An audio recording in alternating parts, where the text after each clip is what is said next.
Mr. Knightley, a sensible man about 7 or 8 and 30, was not only a very old and intimate friend of the family, but particularly connected with it as the elder brother of Isabella's husband.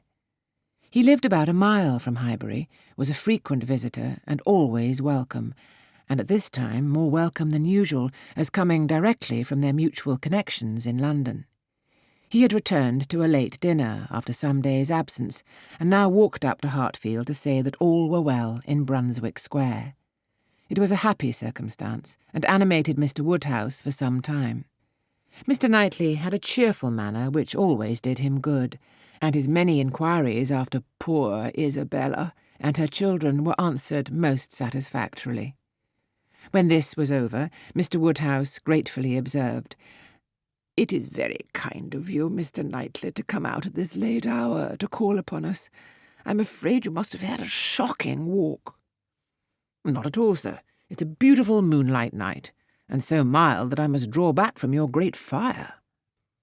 "But you must have found it very damp and dirty. I wish you may not catch cold." "Dirty, sir? Look at my shoes. Not a speck on them."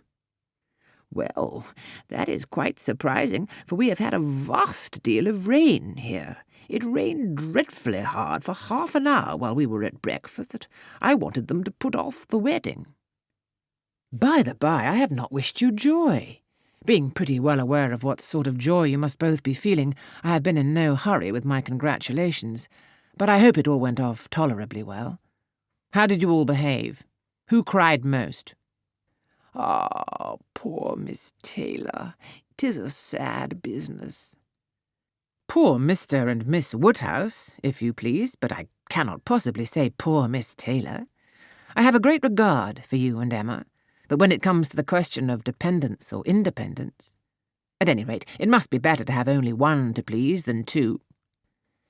"Especially when one of those two is such a fanciful, troublesome creature," said Emma playfully. "That is what you have in your head, I know, and what you would certainly say if my father were not by."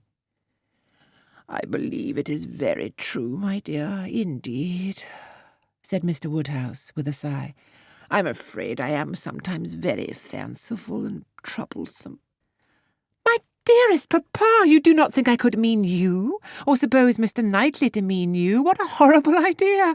Oh, no, I meant only myself. Mr. Knightley loves to find fault with me, you know, in a joke. It's all a joke.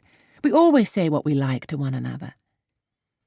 Mr. Knightley, in fact, was one of the few people who could see faults in Emma Woodhouse, and the only one who ever told her of them.